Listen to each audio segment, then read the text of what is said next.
Hi everyone, welcome to Global Shorthand Academy. இந்த வீடியோவில் நம்ம Tamil short and lessons chapter 13 வந்து பார்க்க போகிறோம். சாப்டருடைய நேம் தா கொக்கி. இதுக்கு முன்னாடி நம்ம ரெண்டு கொக்கிகள் வந்து படிச்சிருக்கோம். இர்கொக்கி இல் கொக்கி அப்படின்னு சொல்லிட்டு. இதை பர்ருன்னு சொல்லுவோம், வலது வாட்டமாக எழுதுறது. இதை பல்லுன்னு சொல்லுவோம், இடது வாட்டமாக எழுதுறது. இதை கர்ருன்னு சொல்லுவோம், இதை கல்லுன்னு சொல்லுவோம். இதை டர்ன்னு சொல்லுவோம், இதை டல்லுன்னு சொல்லுவோம். கரெக்டுங்களா? இதில் இர்கொக்கியை வந்து பார்த்தீங்கன்னா ஆரம்பத்தில் சின்னதாக எழுதியிருப்போம். ஓகே, இதையே கொஞ்சம் பெருசு பண்ணோம் அப்படின்னா, இப்போ இப்படி எழுதுகிறப்ப பர்ரு, அதையே கொஞ்சம் பெருசு பண்ணோம் அப்படின்னா அங்கே தா பா இப்படி வந்து படிக்கணும். இது கர்ரு, இப்படி எழுதுகிறப்ப தா கா, இப்படி எழுதுகிறப்ப டர்ரு, அதே கொஞ்சம் பெருசாக எழுதுகிறப்ப தா டா. ஓகேங்களா? நேர்கோடுகளுக்கு மட்டும்தான் அந்த தா கொக்கி நம்ம வந்து எழுதுவோம். ஓகே, டைரெக்டாக நம்ம எக்ஸாம்பிள்ஸ்க்கு வந்து போகலாம். இப்போ தடுக்க,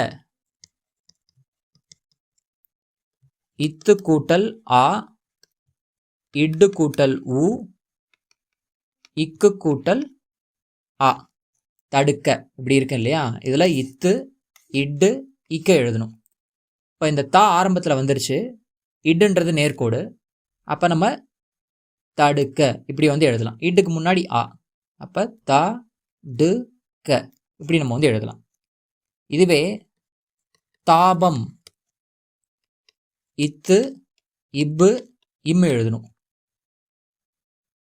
தாபம் இந்த மாதிரி வந்து எழுதலாம். தா பம், கொக்கி தான் முதல்ல படிக்கணும், தா பம் அப்படின்னு சொல்லிட்டு. அடுத்து தக்கபடி, இதில் படின்றது தனிக்குறிச்சொல், தக்க ஸ்டோக் எழுதிட்டு படி நம்ம வந்து எழுதிடுறோம். ஓகேங்களா? த க படி. தரை, த ரை, த ரை இப்படி நம்ம வந்து எழுதிடுறோம். ஓகேங்களா?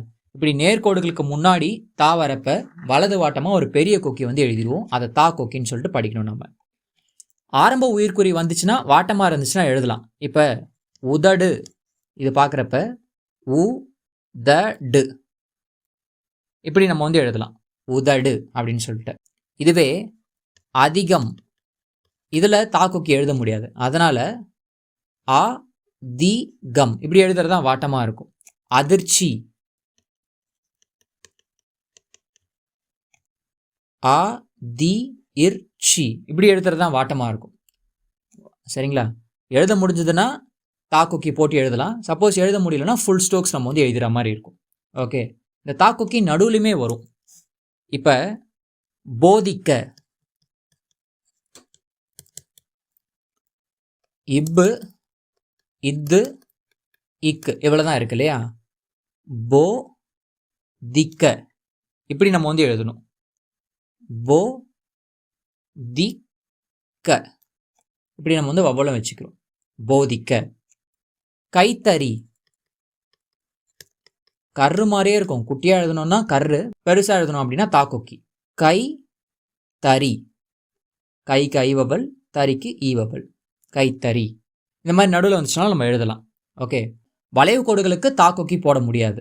ஏன் அப்படின்னா நம்ம வா இப்படி வச்சுருக்கோம், பெருசாக எழுதுகிறப்ப அதை நம்ம வல்லுன்னு தான் படிப்போம். ஓகேங்களா? இதுக்கு மேலே பெருசாக எழுத முடியாது.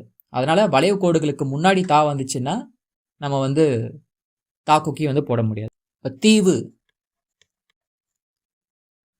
தீ உ, இந்த இடத்துல தீ வவல் ஊ வவல் நம்ம இப்படி வந்து வச்சிடறோம்.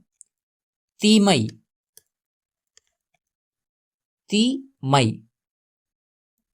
அதுக்குண்டான வவல். ஓகே, எல்லுக்கு முன்னாடி மட்டும் நம்ம தா கொக்கி யூஸ் பண்ணிப்போம். ஏன்னா எல்லு வந்து நம்ம அதில் எந்த ஹூக்கும் ஆட் பண்ணுறது கிடையாது. கரெக்டுங்களா? இந்த மாதிரி எதுவுமே ஆட் பண்ணுறது கிடையாது. அதனால் எல்லுக்கு மட்டும் நம்ம தா கொக்கி வந்து ஆட் பண்ணிப்போம்.